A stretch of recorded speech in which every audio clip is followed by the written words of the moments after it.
Hello दोस्तों, चलिए आज बात करते हैं एक ऐसी समस्या की जो सीधे हमारी जिंदगी और रोजमर्रा के हालातों को छूती है, खासकर उन लोगों को जो बड़े शहरों में रहकर अपने सपनों को पूरा करने की कोशिश कर रहे हैं। आप में से ज्यादातर लोग जानते होंगे कि बंगलुरु आईटी हब के नाम से जाना जाता है, जहां देश विदेश से लाखों युवा नौकरी की तलाश में आते हैं। लेकिन क्या आपने कभी सोचा है कि वहां रहने का खर्चा कितना बड़ा मुद्दा बन गया है? आज हम बात करने वाले हैं बंगलुरु के पेइंग गेस्ट यानी पीजी हाउसों की, जो पिछले कुछ महीनों में 25% तक नुकसान झेल रहे हैं। और इसके पीछे की वजहें क्या है?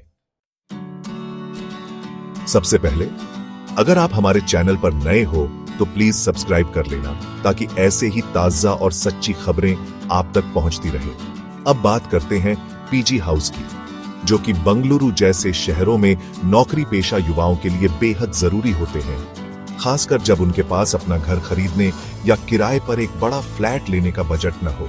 लेकिन कोरोना महामारी के बाद से आईटी सेक्टर में लगातार उतार चढ़ाव देखने को मिल रहे हैं, और अब जो सबसे बड़ा झटका लगा है वह है बड़े पैमाने पर लेऑफ्स यानी छंटनी।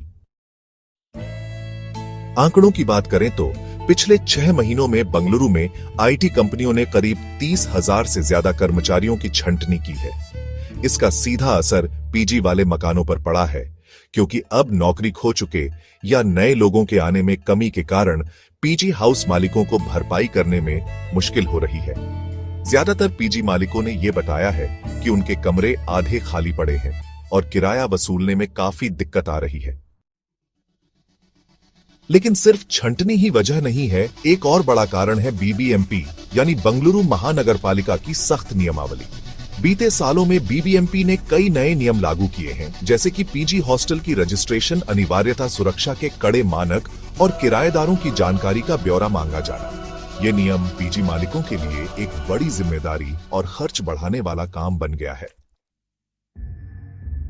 फिर सोचिए, जब मालिकों के ऊपर नियमों का बोझ बढ़ेगा तो उनका खर्च बढ़ेगा, और नतीजा ये होगा कि या तो किराए में इजाफा होगा या फिर पीजी बंद हो जाएंगे। और हाँ, ये नियम इसलिए जरूरी है ताकि किराएदार सुरक्षित रहे, लेकिन फिलहाल इनके लागू होने से बाजार पर बड़ा असर पड़ा है।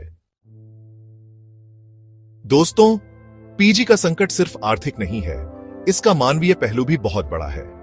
बंगलुरु में लाखों युवा दूर दूर से पढ़ाई या नौकरी के लिए आते हैं, जिनके पास शुरू में ज्यादा संसाधन नहीं होते।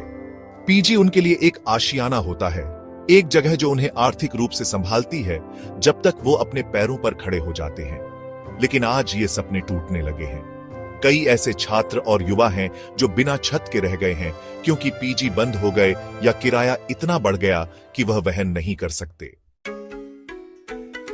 आखिरकार ये समस्या सीधे देश की युवा पीढ़ी को प्रभावित कर रही है। ऐसे में क्या होना चाहिए? मेरा मानना है कि सरकार और बीबीएमपी को चाहिए कि वो पीजी मालिकों और किराएदारों दोनों के लिए संतुलित नियम बनाए, ताकि रोजगार संकट के समय भी युवा सुरक्षित रह सकें।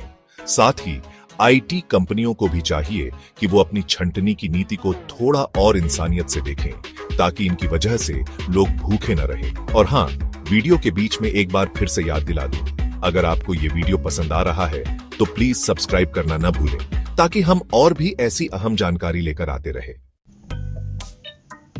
वास्तव में बंगलुरु की यह समस्या देश के तेजी से बढ़ते शहरीकरण की भी एक तस्वीर है।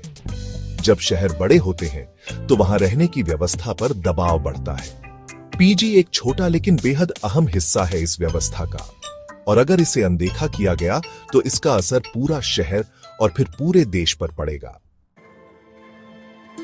आखिर में हमें यह समझना होगा कि तकनीकी सेक्टर में उतार चढ़ाव तो आते रहेंगे, लेकिन यह भी जरूरी है कि जो युवा इन शहरों में आकर अपने सपनों को जीना चाहते हैं, उन्हें जरूरी सहारा मिले। पीजी हॉस्टल का संकट इस बात का एक आईना है कि हमें ज्यादा समावेशी और समझदार नीतियां बनानी होंगी। दोस्तों, उम्मीद करता हूं कि इस वीडियो से आपको एक नई समझ मिली होगी कि बंगलुरु के पीजी संकट के पीछे क्या क्या कारण हैं, और क्यों यह सिर्फ एक आर्थिक समस्या नहीं बल्कि सामाजिक चुनौती भी है। फिर से एक बार चैनल सब्सक्राइब कर लेना, ताकि हम साथ मिलकर ऐसी और भी बातें जान सकें। तो मिलते हैं अगली वीडियो में, तब तक के लिए ध्यान रखना, अपने सपनों को मत छोड़ना, और जय हिंद।